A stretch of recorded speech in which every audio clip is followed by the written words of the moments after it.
कल हम लोगों ने पढ़ा था electric field intensity. Q note है, हमने क्या बताया था, ये कोई है टेस्ट चार्ज होता है, इसको बस टेस्ट करने के लिए रखा जाता है कि यहाँ पे इलेक्ट्रिक फील्ड की कितनी इंटेंसिटी है। फिर हम बताए थे ये चार्जिंग वाले, इसका एक कॉन्सेप्ट थोड़ा छूट गया है, चार्जिंग बाय इंडक्शन, उसको भी हम बता देंगे। देखो, अगर निगेटिव चार्ज ज़्यादा होगा तो बॉडी निगेटिवली चार्ज, अगर पॉजिटिव चार्ज ज़्यादा होगा तो बॉडी पॉजिटिवली चार्ज है। अच्छा, अगर ये दोनों अगर चार्ज सब बराबर रहे, मान लो कोई ऐसा केस आ गया जिसमें चार्ज बराबर है, अब बॉडी क्या है, बॉडी न्यूट्रल है। ये बॉडी अभी क्या है, न्यूट्रल है, ना तो पॉजिटिवली चार्ज है ना तो निगेटिवली चार्ज। अच्छा, कल और हम एक चीज़ पढ़ रहे थे, electric field due to a point charge, कि पॉइंट चार्ज की वजह से, यही है point charge Q naught, point charge की वजह से कितनी इलेक्ट्रिक फील्ड होती है उसके बारे में पढ़ रहे थे। तो पॉइंट चार्ज तो बहुत टेस्ट के लिए होता है, इसलिए पॉइंट चार्ज को हम खाली टेस्ट करने के लिए रखते हैं कि उस जगह कितनी इलेक्ट्रिक फील्ड इंटेंसिटी है। तो इसका हमने डेरिवेशन किया था।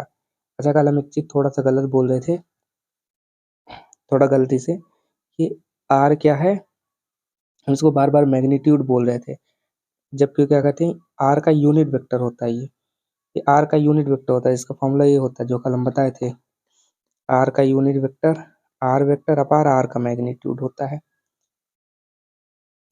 तो ये हम गलती से आर का मैग्नीट्यूड बोल रहे थे बार बार, लेकिन आर होगा। फिर हमने 2 क्वेश्चन किए थे, ये क्वेश्चन बहुत इंपॉर्टेंट है, इस क्वेश्चन को जरूर समझना, बहुत इंपॉर्टेंट है। एक चीज छूट गया था हमसे, वो चार्जिंग वाला, charging by induction. Charging by induction, charging by induction क्या है, बॉडी को चार्ज करना। अगर किसी बॉडी को चार्ज कर दो तो क्या हो गया, चार्जिंग बाय इंडक्शन। देखो, चार्जिंग बाय इंडक्शन कैसे होता है, हम आपको समझाते हैं। मान लो ये कोई बॉडी है, ये कोई बॉडी है, इसमें सब चार्ज है, प्लस माइनस माइनस माइनस सब चार्ज है। अभी बॉडी क्या है, ये न्यूट्रल है। अभी बॉडी ना तो पॉजिटिवली चार्ज है ना ही निगेटिवली चार्ज है। अच्छा, इसके बगल हम ऐसी कोई बॉडी लाएं जो निगेटिवली चार्ज हो। मान लो हम कोई बॉडी ऐसे लाए जो क्या है, निगेटिवली चार्ज है खाली। अच्छा, इसके अगर हम पास लाएंगे, मान लो इसको हम क्या कर दिए, इसके पास ला दिए। अभी देखो, जब बॉडी न्यूट्रल तो प्लस माइनस, अगर अभी मान लो ये इससे दूर है तो ये चार्ज ऐसे नहीं रहेंगे सीक्वेंस में, चार्ज कहीं भी हो सकते हैं, जैसे प्लस प्लस, यहाँ प्लस हो सकता है, यहाँ प्लस हो सकता है, यहाँ माइनस हो सकता है, यहाँ प्लस हो सकता है, यहाँ माइनस हो सकता है, बस बराबर रहेंगे। जब इसको हम क्या करेंगे, इसके पास लाएंगे एकदम ऐसे निगेटिव। अच्छा, हमको पता है पॉजिटिव पॉजिटिव एक दूसरे को रिपल करता है, निगेटिव निगेटिव एक दूसरे को रिपल करता है, पॉजिटिव निगेटिव एक दूसरे को अट्रैक्ट करता है। अच्छा, यहाँ निगेटिव चार्ज है, इसमें बॉडी में सब चार्ज है अभी। जब निगेटिव को हम इसके पास लाएंगे तो क्या होगा, सारे पॉजिटिव वाले इसके पास आ जाएंगे निगेटिव, क्योंकि पॉजिटिव को क्या करता है, ये अट्रैक्ट करता है, और जितने भी निगेटिव वाले हैं सब इससे दूर भाग जाएंगे, कुछ ऐसे। अच्छा, अब हम क्या करें थर्ड केस में, थर्ड केस में एक और बॉडी को इसके बगल में ला कर रखते हैं, ये न्यूट्रल बॉडी है। तो इससे क्या हो गया, जिसके जो इस तरफ के, देखो निगेटिव वाला रिपल होकर यहाँ चला गया, पॉजिटिव वाला अट्रैक्ट होकर यहाँ गया, सेपरेट हो गए। अब एक बॉडी और जब पास ला के रख देंगे तो ये निगेटिव वाला कहाँ चला जाएगा, सब इसमें ट्रांसफर हो जाएगा। अब इसको क्या करो, हटा लो। जब इसको हटा लेंगे तो हमारे पास इसमें क्या बचेगा, खाली पॉजिटिव चार्ज बचेगा। अब सबको हटा लो, खाली इसको निकालो, तो हमारे पास अब खाली पॉजिटिव, क्योंकि निगेटिव तो इसमें ट्रांसफर हो गए। निगेटिव के अगर सब नहीं हो पाए तो 1-2 बचेगा, लेकिन क्या हो गया, अभी बॉडी क्या हो गई, पॉजिटिवली चार्ज हो गई। इसी तरह हम बॉडी को निगेटिवली चार्ज कर सकते हैं, यहाँ पे क्या है, लाके पॉजिटिव चार्ज बॉडी लाके सामने रख दें। तो ये चीज थोड़ा कॉन्सेप्ट था। अच्छा, इसके बाद हम पढ़ेंगे इलेक्ट्रिक फील्ड लाइंस,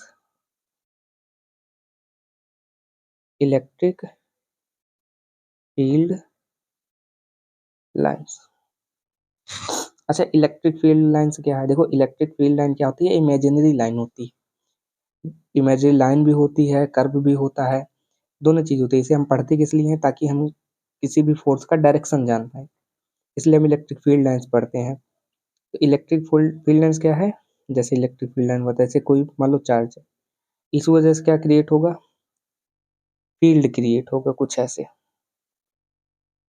मान लो एक चार्ज ऐसे है, अच्छा पॉजिटिव चार्ज है तो कल हम पढ़े थे इसका जो एरो होगा ये बाहर की तरफ होगा, ऐसा हम मानते हैं, ऐसा माना जाता है। भाई पॉजिटिव चार्ज है, नेगेटिव चार्ज है, दोनों का साइन अलग है, काम अलग है, तो पहचानने का तरीका भी अलग है, इसमें एरो इन्वर्ट रहती है।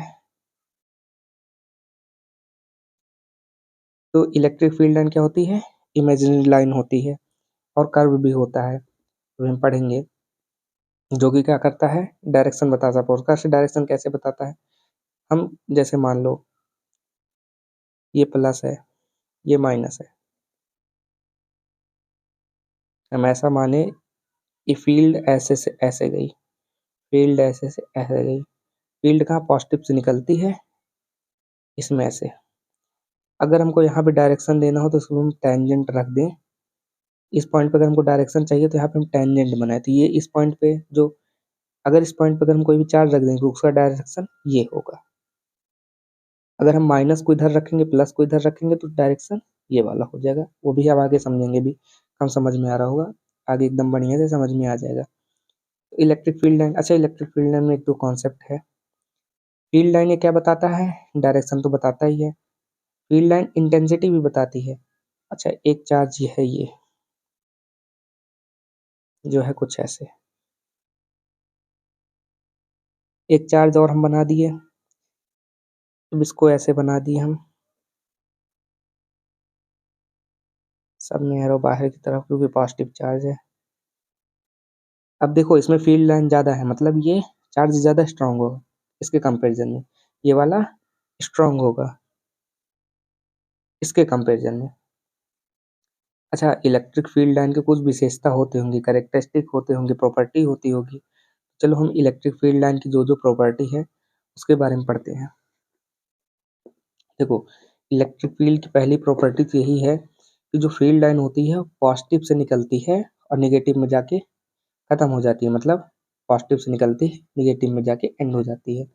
मतलब ये कोई पॉजिटिव है चार्ज, ये कोई निगेटिव चार्ज है, तो मान लो फील्ड ऐसे आ गई है,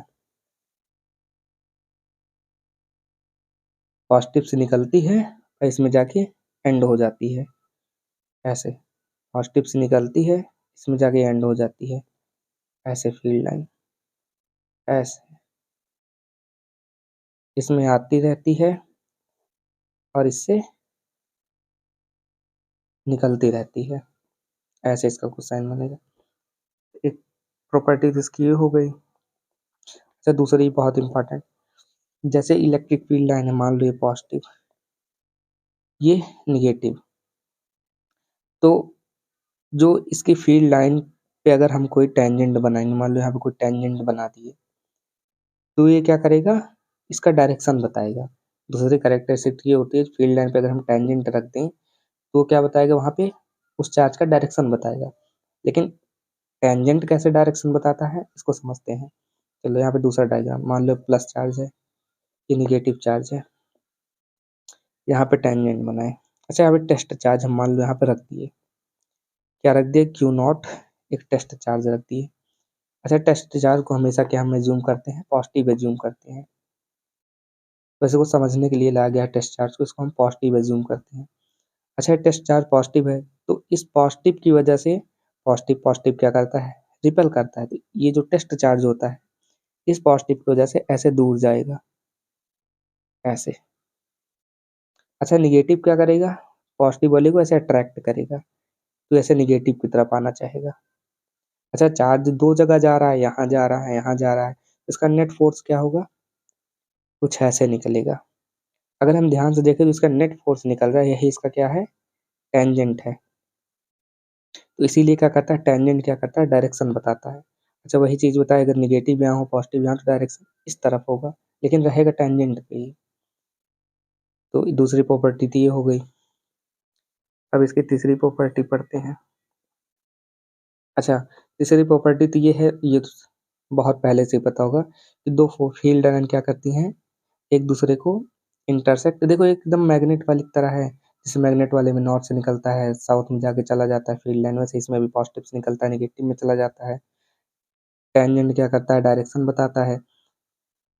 तीसरा क्या है, दो फील्ड लाइन कभी भी एक दूसरे को इंटरसेक्ट नहीं कर सकती। अच्छा खुद ही सोचो, अगर दो फील्ड लाइन एक दूसरे को इंटरसेक्ट करती, इस पॉइंट पे, इस मान लो यहाँ कोई चार्ज है, इसके कितने डायरेक्शन हो जाएंगे, एक डायरेक्शन तो मान लो इधर हो गया टेंजेंट, एक टेंजेंट मान लो ऐसे बन के दो डायरेक्शन हो गए, जो कि पॉसिबल बिल्कुल भी नहीं है दो डायरेक्शन एक जगह पे। इसीलिए दो टेंजेंट बन जाएंगे, दो डायरेक्शन हो, इसलिए फील्ड लाइन कभी भी इंटरसेक्ट नहीं कर सकती है। चौथी प्रॉपर्टी क्या है इसकी, चौथी प्रॉपर्टी है, मान लो कोई कंडक्टर है, चार्ज कंडक्टर है, ये कंडक्टर क्या है, चार्ज्ड है, पॉजिटिवली चार्ज है, नेगेटिवली कुछ भी चार्ज है, तो जो फील्ड लाइन होगी इस कंडक्टर की क्या होगी, परपेंडिकुलर होगी, एकदम परपेंडिकुलर होगी। चौथी प्रॉपर्टी ये है, फील्ड लाइन क्या होगी, चार्ज कंडक्टर के हमेशा परपेंडिकुलर होगी और कैसे भी नहीं होगी, ये हमेशा परपेंडिकुलर रहेगी। पांचवी प्रॉपर्टी है इसकी, किसी भी फ्री रीजन में, मान लो कोई क्या है, फ्री रीजन है, जो इलेक्ट्रिक फील्ड लाइन है क्या होगा, कॉन्टिन्यूसली कर्व बनाएंगी, जैसे ऐसे कर्व रहेगा फ्री रीजन में। जब तक रीजन फ्री रहेगा तब तक ये हमेशा ऐसे कर्व क्लोज नहीं बनाती, इलेक्ट्रिक फील्ड लाइन कभी भी क्लोज लूप नहीं बनाती, वो भी हम पढ़ेंगे, कर्व रहेगा ऐसे।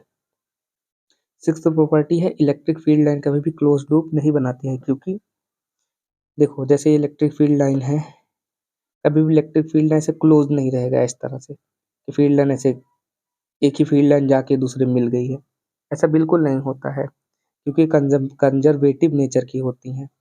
खाली एक बॉडी से, जैसे यहाँ एक बॉडी से दूसरे बॉडी में ट्रांसफर हो रहा है, खाली एक बॉडी से दूसरे बॉडी में ट्रांसफर हो सकता है, क्लोज लूप नहीं बना सकता है ये इसकी छठवीं प्रॉपर्टी है। अच्छा सातवीं प्रॉपर्टी पढ़ लेते हैं, वैसे पढ़े तो हैं।